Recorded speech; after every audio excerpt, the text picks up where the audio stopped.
your participation in the parallel event panel co-hosted by Rumi Forum and United Nations Association of the National Capital Area.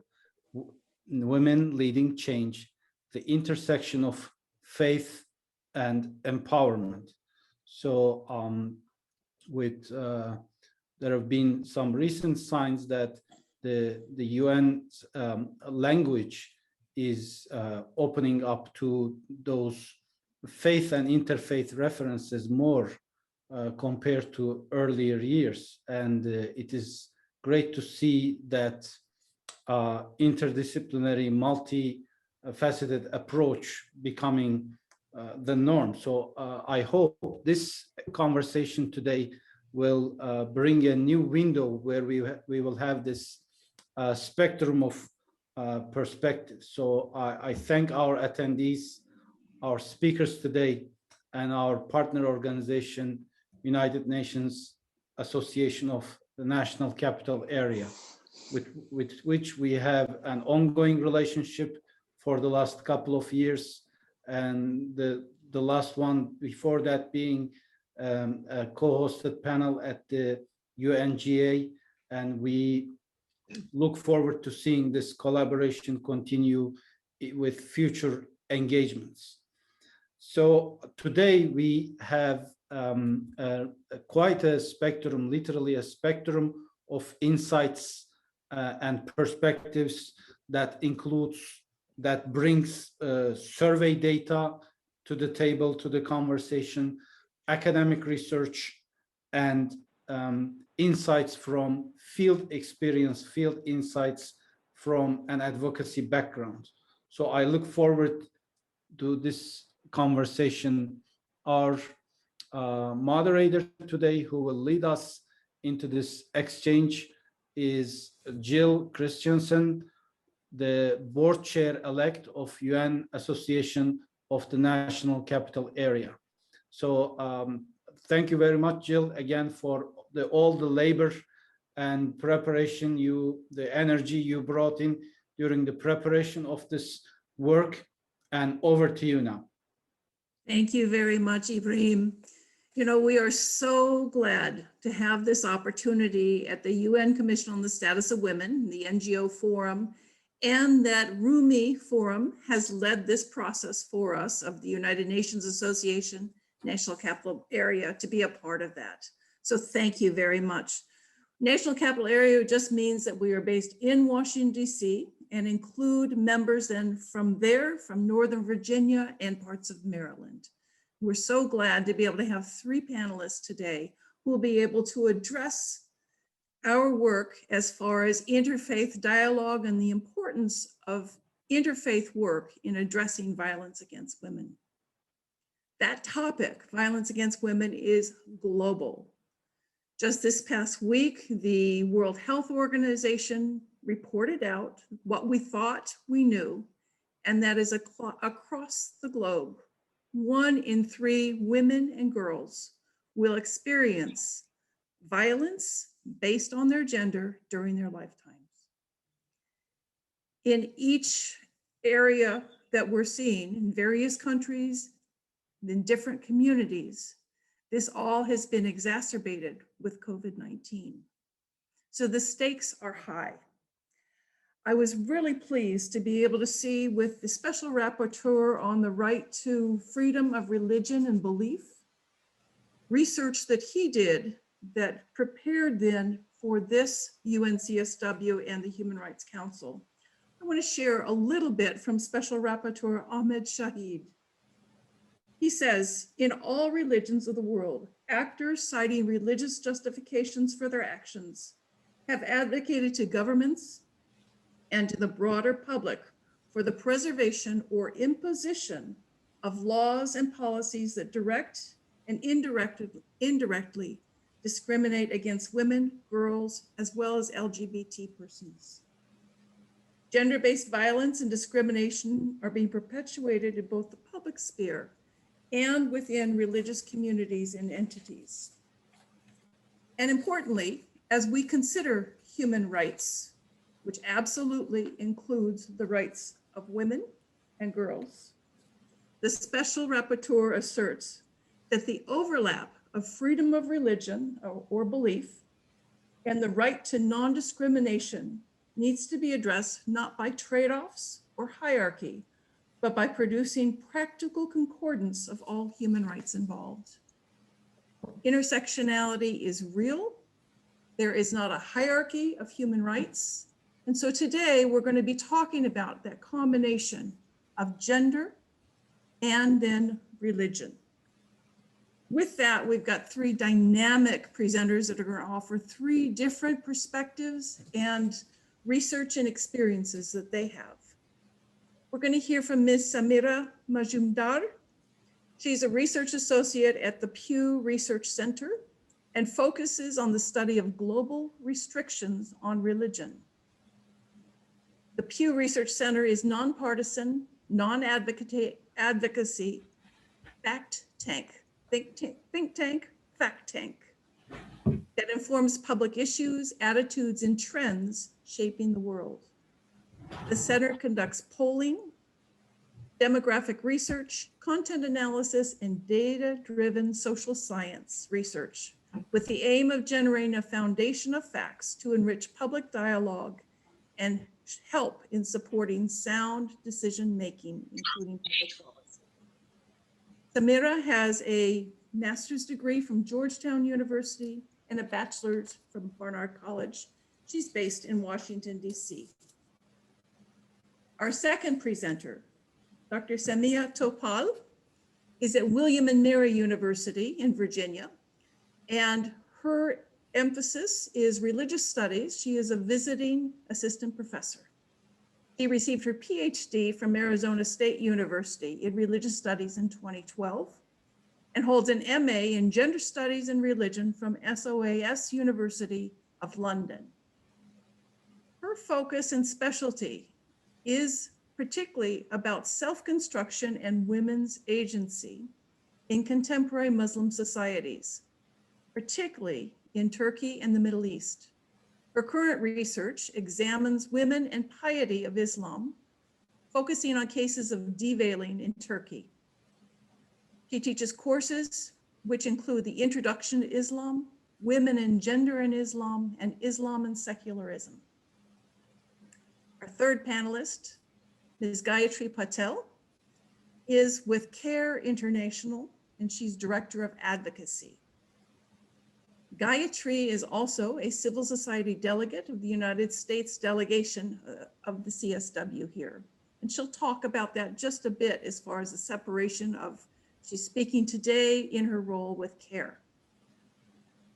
At CARE, she works directly with senior officials of the US administration and Congress, spearheading advocacy on gender equity and equality in foreign assistance, development, and humanitarian policy. He works to advance legislation related to women's economic empowerment, addressing gender-based violence, gender in emergencies, and child marriage. He previously served as Foreign Affairs Officer with the US Department of State, within the Bureau of International Organizations, and in the Bureau of Population, Refugees, and Migration. And fortunately, within the United Nations Association of the National Capital Area, she serves as Vice Chair of Advocacy. So we thought we would start this panel of three people from three rich backgrounds with then some really quick, short questions. And Gayatri, I'm going to be starting with you. Knowing that CARE is an organization that works around the world for global justice and social justice and sustainable development, addressing humanitarian needs, what's important? Why is it important to engage faith leaders in the work to advance social justice, particularly gender justice? Go for it. All right, Jill, thank you so much for having me as part of this panel, and thank you everyone for being here. As Jill mentioned, I am representing my organization, CARE USA, but I do also have the honor of being a US delegate on the US delegation to CSW as an NGO participant.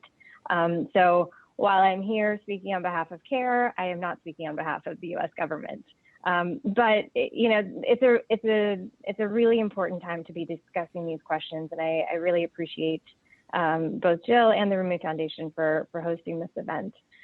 Jill, to answer your question, the CARE works in 100 countries around the world on development assistance, humanitarian assistance, and central to the work that we do is gender equality and women's and girls' empowerment. And we do this because our experience in the field has shown that one of the biggest impediments to sustainable development and to social justice is gender inequality. When women and girls are treated as second or third class citizens, when their worth is not considered as valuable or as meaningful to communities as men and boys, it stalls human rights, it stalls justice, it stalls progress, it stalls dignity. And so that's one of the center points of our work around the world.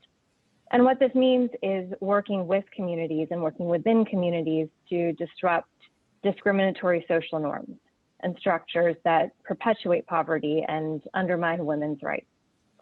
So to address social norms, we really look to who are the gatekeepers, who are the opinion leaders, who is influential in the community. And we often work with faith leaders and with faith groups because they have significant influence in their communities. They have significant reach within their communities. They're leaders, and therefore they are looked up to. They also set social and cultural standards, and that's critically important because when they speak to positive behaviors or positive norms, we see that being modeled by members of their community. And on the other end, when they perpetuate negative or discriminatory norms, that too is modeled. And they're often the gatekeepers for new ideas and new approaches. And so engaging them as the opinion leaders that they are is really important when we're trying to disrupt social norms that are discriminatory. We also know that many of the people within communities who are leading for change, the people who want more social justice, more equality and equity, are themselves driven by faith. And so working with faith groups and with faith leaders can really offer a sense of authenticity to the work and credibility to community-based efforts. So that's why we place a really strong premium on working with those within the community who are leaders and who can catalyze change beyond them. Thank you very much, Gayatri. Certainly that whole piece of the influence that faith leaders have and how important that is then in interrupting discrimination against women and girls. Samirah, we're going to turn to you, and maybe you can tell me what religious restrictions look like globally and how are women impacted by those? Thank you, Jill, and hello, everyone. So when we talk about restrictions on religion, we mean the ways in which governments and societies impinge on religious beliefs and practices around the world. And government restrictions can involve laws, policies, and actions that limit the free practice of religion and social. And social hostilities involve actions and incidents like harassment and violence that are religion related. So at Pew Research Center, we've been studying this issue for over a decade on an annual basis, and we've seen generally that government restrictions on religion have risen quite steadily since 2007. And social hostilities involving religion have risen over the decade as well, but with more fluctuations. Religious restrictions around the world often target women who in many countries face censure because their clothing is considered too religious or not religious enough. This is just an example of a type of restriction. And these restrictions frequently take the form of social harassment by individuals or groups as well. And they can also involve actions by governments. When we look at this as a whole, we see that on the government side of things, there's been a growing number of countries that have been regulating women's religious clothing, and this can take the form of bans on face coverings or laws and policies requiring head coverings for women. And when we look at social hostilities, we've seen increases in women being harassed for clothing that either doesn't adhere enough to religious or secular norms. So we see women often being targeted for wearing veils in countries with more secular norms, and in other places, we see women being harassed for not wearing veils and for not adhering enough to religious dress customs in their societies. So these are some of the ways in which religious restrictions manifest and affect women. Very valuable. Thank you, Samirah. And again, that social harassment, how important that is, in addition to the legal implications or the implications of the state. Samirah, with the research that you do, I know you're into an annual study that conducts and looks deeply at restrictions on women globally, and particularly then about women's attire. I'd love to have you share your slides and some insights from that research that you've been doing with the Pew Research Center, please. Thank you, Jill. Can everyone see the slides okay? Great. All right. So I'll just start off with just mentioning again what Jill said. Pew Research Center is a nonpartisan and non-advocacy research institution, meaning we do not take policy positions or make recommendations, and our mission is to generate a foundation of facts to enrich public dialogue and support sound decision making.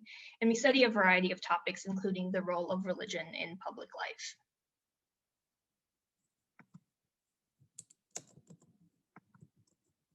And with that, let me just delve right into the data. So at Pew Research Center, we've been measuring the ways in which governments and societies restrict religion around the world for over a decade now, as I mentioned earlier. We've been doing the study on an annual basis, and we've produced reports for data spanning from 2007 to 2018. The study covers 198 countries and produces 2 indexes. And as I said earlier, the study measures the ways governments and societies impinge on religious beliefs and practices around the world. We produced 2 indexes. The Government Restrictions Index measures the ways that national and local governments restrict religion, including through force and coercion. We look at a set of 20 indicators, and some of the questions that we look at include whether the Constitution or basic law of a country provide for religious freedom, whether all religious groups receive the same level of government access and privileges, whether the wearing of religious symbols such as head coverings for women and facial hair for men are regulated by law or any level of government, and we look at whether there was harassment or intimidation of religious groups by any level of government, among other questions. And we look at these questions, and we create final index scores for each country in our study, and with scores that range from 0 to 10. We also have the Social Hostilities Index, which measures the ways in which private individuals and social groups infringe on religious beliefs and practices. And this includes a set of 13 questions that we look at, which, including whether there's been any alleged harassment of religious groups by social groups, whether women were harassed for violating religious dress codes, whether there was mob violence related to religion, or whether there was any religion-related terrorist activity in the country. Here again, we score countries on a range from 0 to 10. To collect our data, we use sources that include country constitutions, reports from the US State Department on international religious freedom, several independent non-governmental organization reports, reports from European and United Nations bodies, and databases from universities.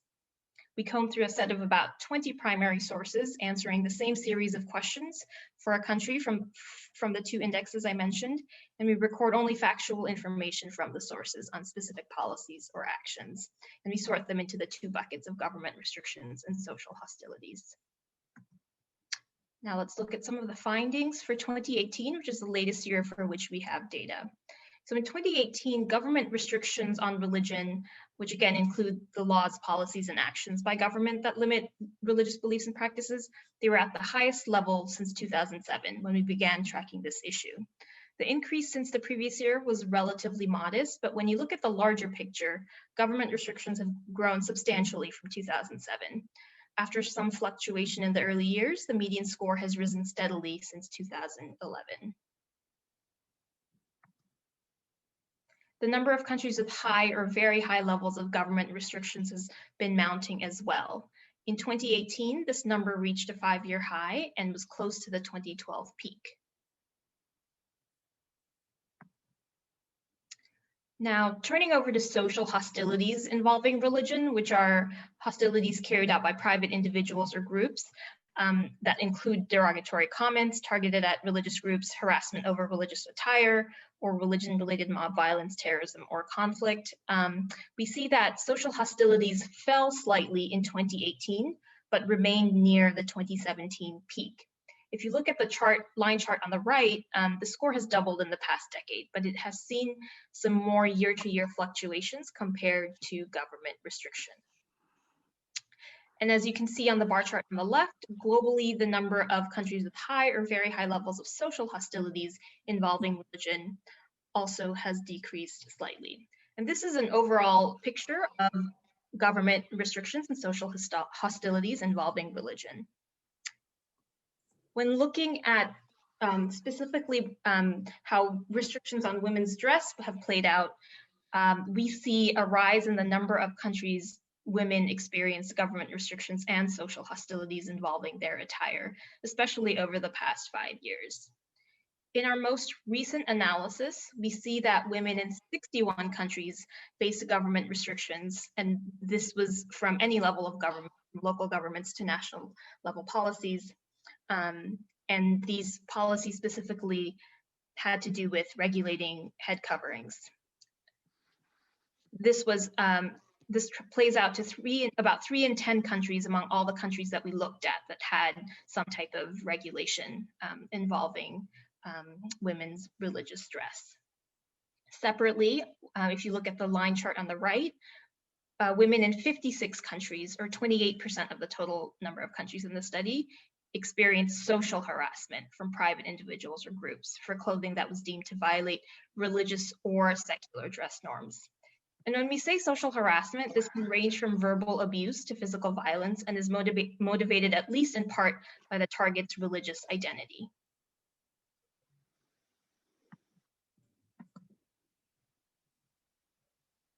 Now, looking at government restrictions, when we look broadly among the regions that we study, overall, we see that the Middle East, North Africa region has always had the highest level of government restrictions. And when we dug a little deeper, we saw in 2018 that the Asia Pacific region had the largest increase in government restrictions. This was partly driven by more instances of governments using force, such as detentions or physical abuse against religious groups. While we don't disaggregate this general regional data by gender for government use of force, we do see examples of women being affected by these types of incidents where governments have used force. In Myanmar, for example, in 2018, Amnesty International reported incidents of the military abducting Rohingya girls and young women and subjecting them to physical abuse. Separately, in Afghanistan, women faced detention on charges of morality, such as adultery. In 2018, a woman was arrested on charges of adultery for appearing in an explicit video with a self-proclaimed cleric. Also in 2018, in Lebanon, the municipal governments evicted Syrian refugees from their homes. When evictees were interviewed by Human Rights Watch, they claimed religious affiliation was one of the reasons for their evictions. And some said in their interviews that municipal police followed hijab-wearing women to their homes to identify them and their families for eviction. And others said municipal police told families they might avoid eviction if the women stopped wearing the hijab. So we see both sides of the coin here, where women and their families are targeted for either wearing or not wearing religious attire. Now let's take a look at where women's dress is regulated, which is one of the ways governments restrict religious practice, and it can include both rules that prohibit religious garb and rules that require it. So as you can see on this map, every region had at least some rules about women's headdress. Europe had the most countries where women's head coverings were restricted by the government, with instances in 21 out of the region's 45 countries.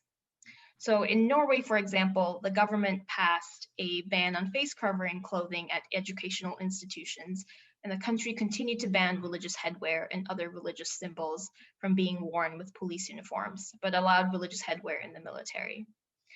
In 2018, in Denmark, a ban on face coverings went into effect as well, and it included Islamic burqas and niqabs. From looking at our decade of data, we also see that sub-Saharan Africa, in that region, the governments have increasingly regulated the wearing of religious clothing, even though the instances are lower than some of the other regions you see on the map. In 2015, 4 countries, Cameroon, Chad, the Republic of Congo, and Niger, banned Islamic veils for women in response to terror attacks within their borders. When digging deeper than regional trends, we see that government restrictions on head coverings can also vary by country.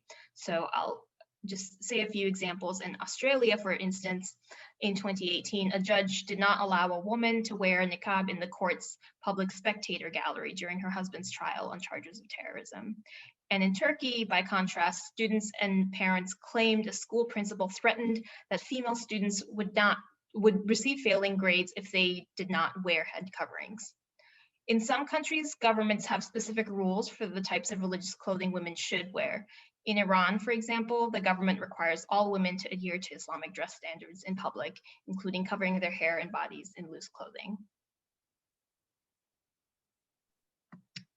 Now looking at social hostilities again, when looking broadly at social hostilities involving religion, overall, most regions experienced a decline in 2018. But over the past decade, some regions have been experiencing increases in social hostilities levels since we first began looking at this issue in 2007. Looking specifically at harassment women faced for wearing dress that was considered too religious or not religious enough, we see some variations by region as well. In the 5 regions we cover, Europe had the most countries where women faced social hostilities for clothing deemed not secular enough.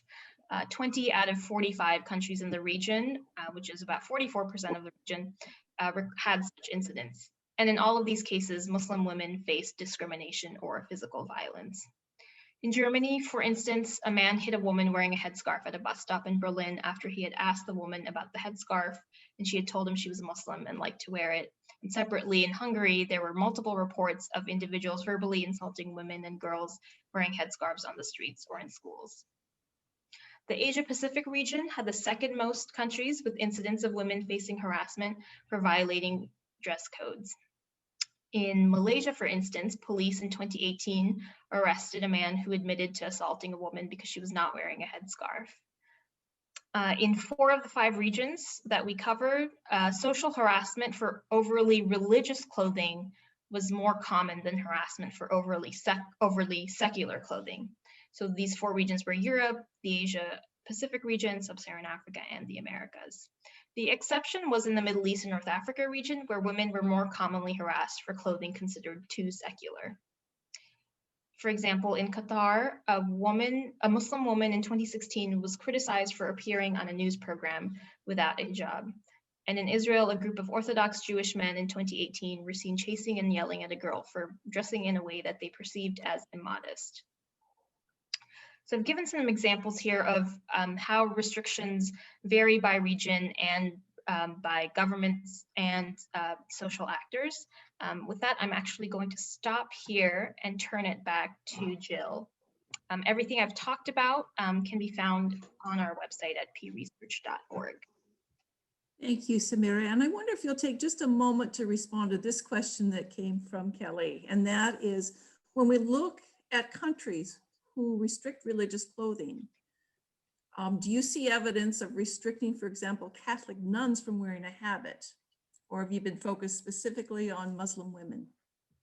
We do look at all religious groups that are targeted. So I can't think of any specific examples from 2018 where we saw an example like that. I would have to look a little more closely at the data, but we don't limit it to just a specific group. Okay, thank you very much. Taking a shift now, I want to focus back on some of the work in other parts of the world as well that CARE has done. And Gayatri, we're going to be turning to you. And maybe you can tell us further, deeper, how CARE has engaged faith leaders to advance gender equality. Because I think often we think of faith leaders as the impediment to gender equality rather than, in fact, the gateway to moving forward for improving the lives of women and girls. Can you talk a little bit about that work? Yes, absolutely, Jill. CARE often works with faith-based partners, often as an entry point for really understanding community norms and engaging those who are most influential within the community.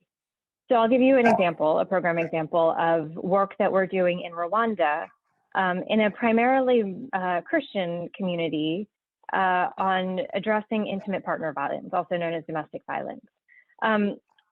We were exploring innovative strategies for addressing intimate partner violence and how to drive and really integrate community-based work around this issue.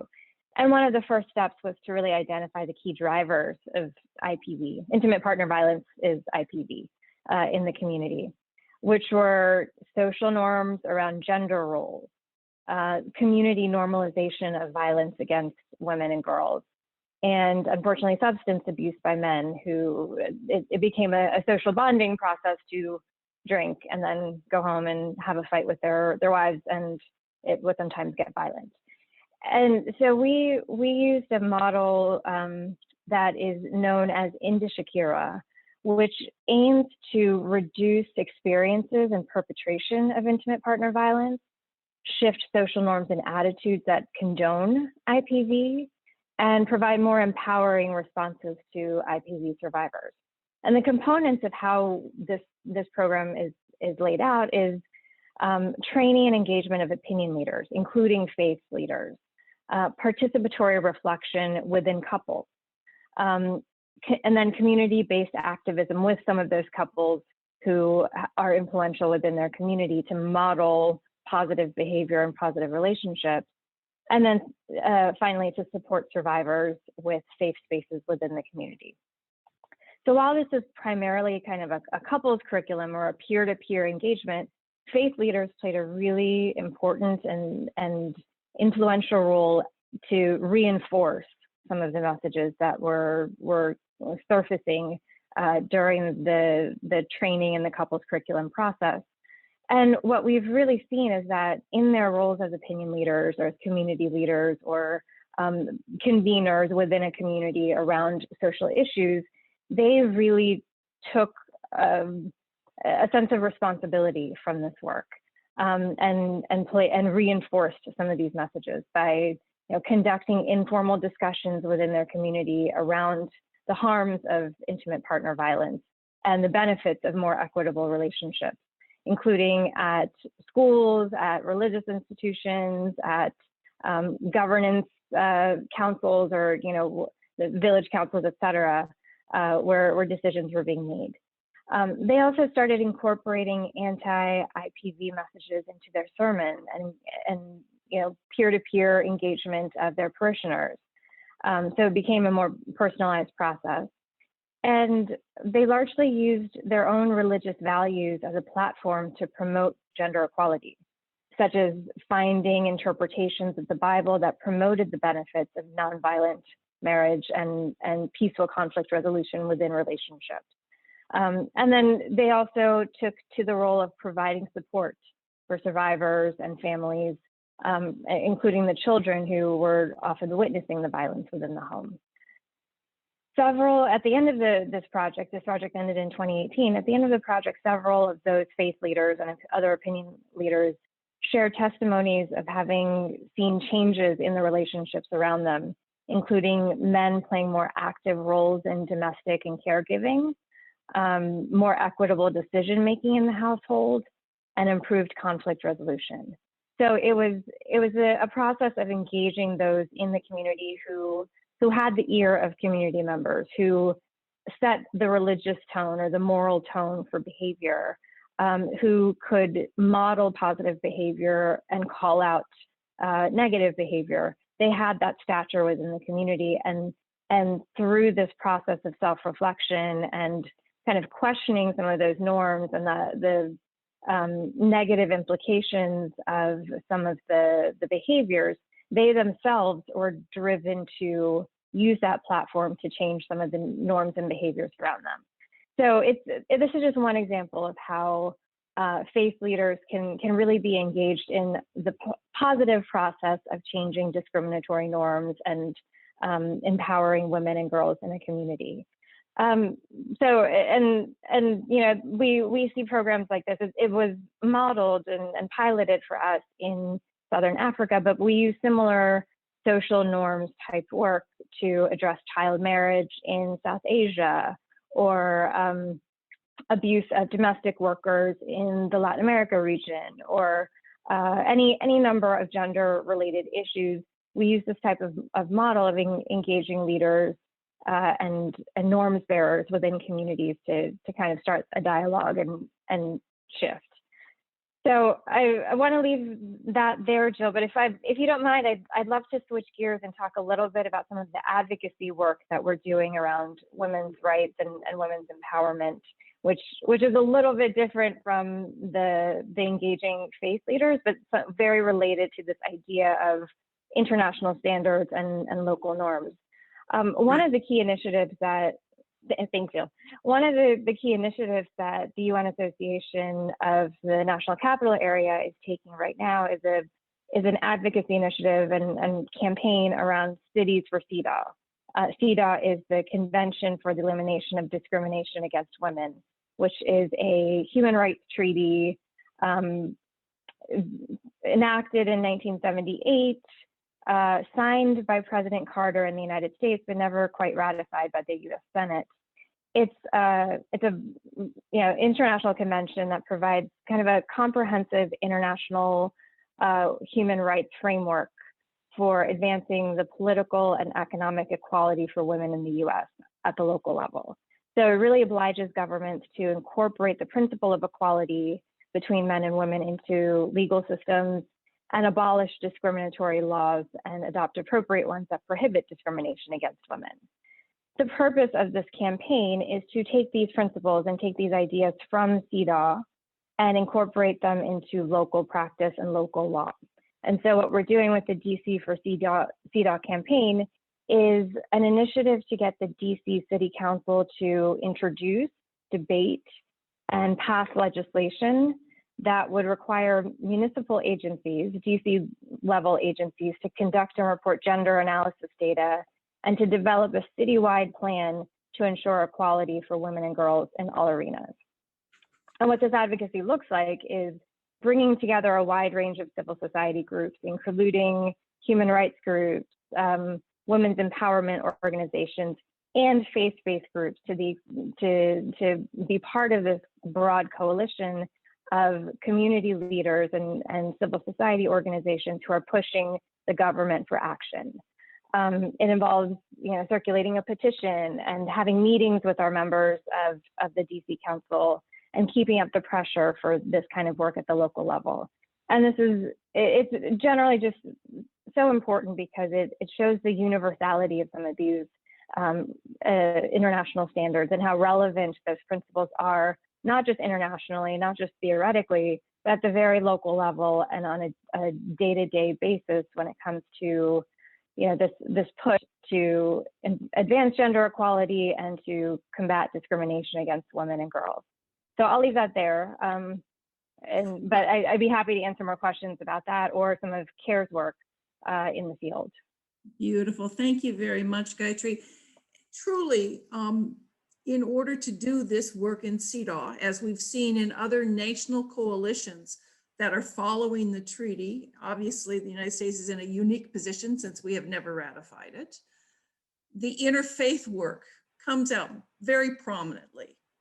And that's been quite tremendous to be able to see as far as faith groups in the United States that have signed on to the treaty and that piece, but also then elsewhere. So I think that's very, very valuable in that process. Gayatri, are there other places? I mean, obviously the United States is in this very strange position with this treaty on women's rights, human rights, compared to so many other nations. Are there other cities that have made advancements or other geographic areas in the United States in addressing the tenets of this women's rights, human rights treaty? This is a nationwide campaign, and we're using local chapters of our UN association groups to really build out this work.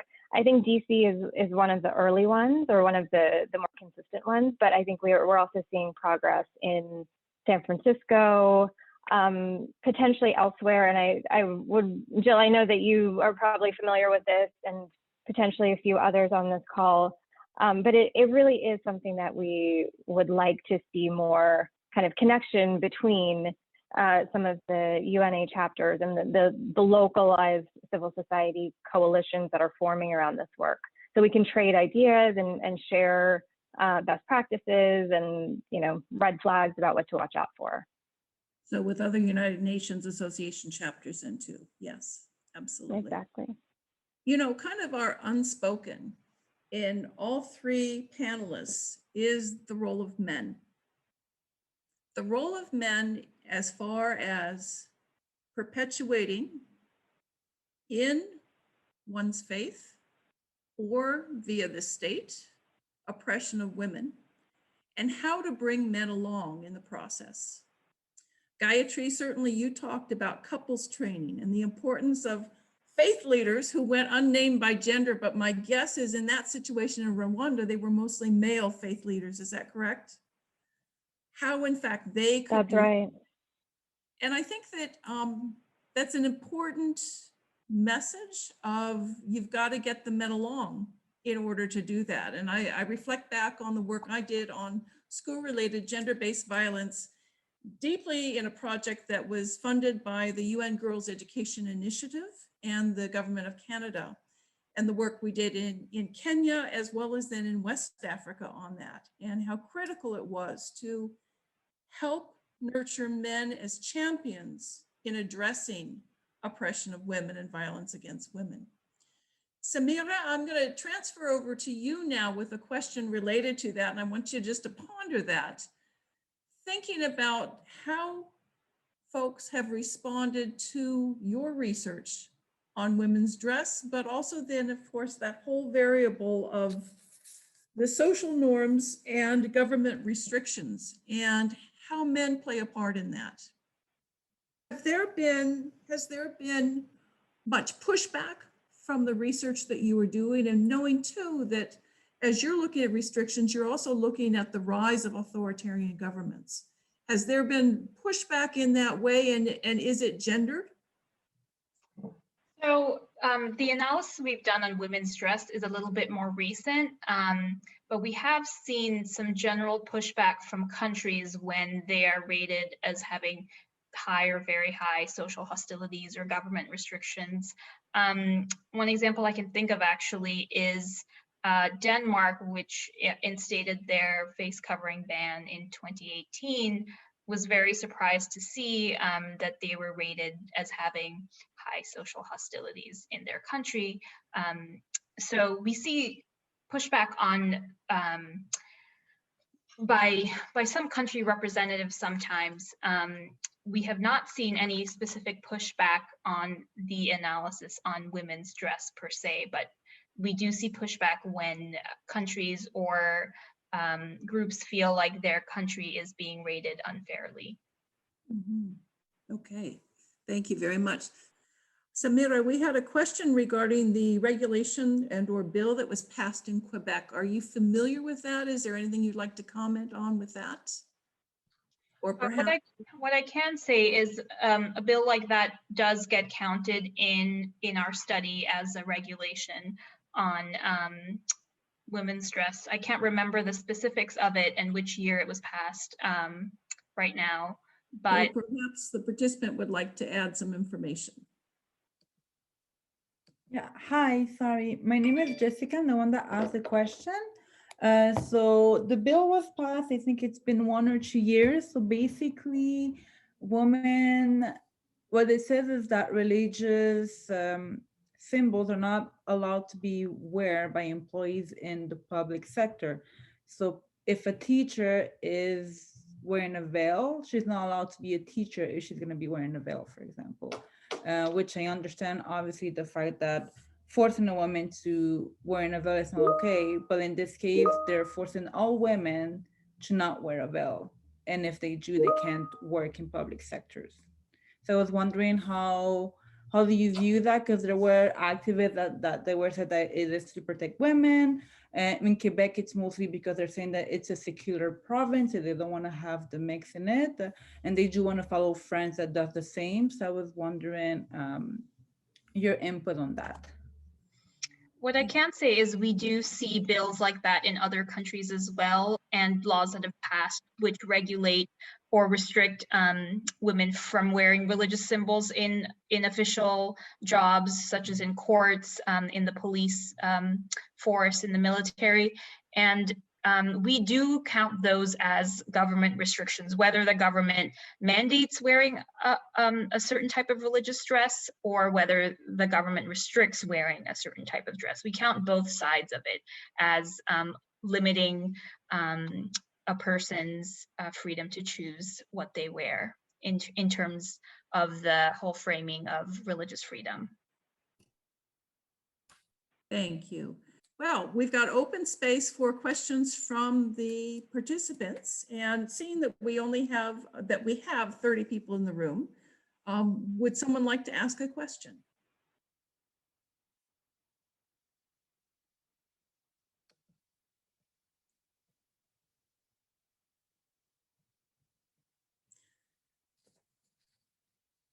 Well, with that, certainly this has been very rich as we have addressed women leading change, intersection of faith and empowerment. I did a lot of scouring of a lot of great resources before coming and to this session. And, you know, yesterday I went ahead and checked out further what the Pope was saying this last week, as far as, well, women, they can offer communion, but they can't be priests. Also then looking at United Methodist Women, for example, and what they've been doing internationally, or the Jewish Women International, which has sponsored an interfaith symposium on gender-based violence. My own faith group, the Unitarian Universalists, within our website, we have in fact every SDG, including SDG 5 related to gender, and specific action items that can be taken. There's progress. That progress must happen with both women and men. And it is a fluid context, as Samirah totally has shared with us within the recent history within Turkey of what that means and how authenticity and self-expression, identity and safety all come together in the process of faith. I'm going to leave you with words from two people, two sources. First, from the Special Rapporteur in his report on the right of freedom and religion belief and the intersection of women and violence, to say the overlap between freedom of religion or belief and the right to non-discrimination needs to be addressed, not by trade-offs or hierarchy, but by producing the political concordance of all rights involved. Truly, it's together, and how we in fact see this complexity and working together in the process. Lastly, on Tuesday, the Vice President of the United States added her voice as in fact the lead of the US delegation to UNCSW. And what she said was, the status of democracy also depends fundamentally on the empowerment of women, not only because the exclusion of women in decision-making is a marker of flawed democracy, but because the participation of women strengthens democracy. Well, I believe the same goes for religion and the participation of women in religion, and ensuring then, in fact, that we are fully embraced, that there is full empowerment in the process. With that, each panelist, I give it to you for closing remarks. Wonder if you'd like to close out. We'll begin with Samirah, then Samirah, and then Gayatri, please. Thank you for having me here. I would just say that my contribution to the discussion brings in data points that I hope you will all be able to use to inform your discussions and your work around these issues. Thank you so much. Thank you so much, Jill, and thank you to the Rumi Forum for hosting this event. It's really a very rich conversation when we talk about issues of religion and faith and human rights, and the geography that we covered today has been really inspiring. I think, you know, just from a perspective of a development implementer and a humanitarian implementer, it's so important for us to really center gender equality and women's and girls' empowerment in the work that we do, and really see it not just as a development issue, but as a social justice issue. And so to really get to sustainable change and to effective, deep change, we do need to look at the root causes of inequalities, and then work within communities and work with communities to question those practices and ideas. And so I really appreciate conversations like this, and thank you all for being here. We're so fortunate to have the shared expertise within this room, and each of our panelists who've brought in a very different layer of understanding and angle on how we address interfaith issues and empowerment of women. Thank you to each of you. Thank you, Rumi Forum, for getting us all set up, and the United Nations Association. And now, keep taking action. Thank you. Bye-bye. Thanks very much.